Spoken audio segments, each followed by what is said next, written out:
ఈ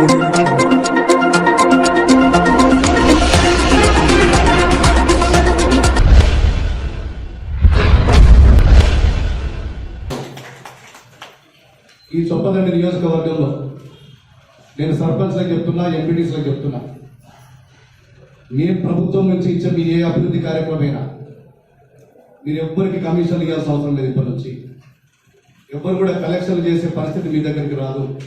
మీరు స్వేచ్ఛగా పనిచేసుకోండి.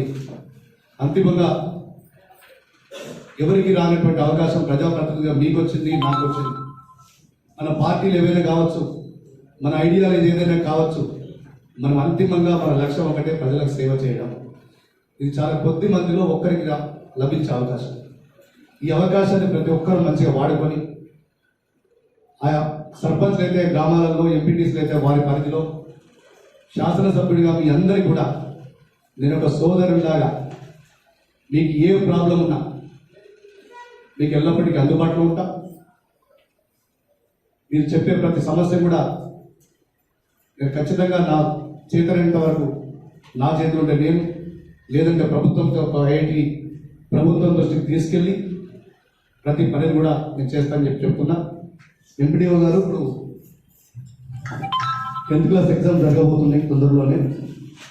ఆయన అనుకోకుండా ఎంఈఓ గారు వెళ్ళిపోయారు. వాళ్ళకైనా స్పెషల్ క్లాసెస్ పెట్టి ఈ మండలంలో 10th క్లాస్ మంచి రిజల్ట్ తీసుకొచ్చే బాధ్యత మీరు తీసుకోండి. ఎంఈఓ గారికి ఇన్స్ట్రక్షన్స్ ఇవ్వండి.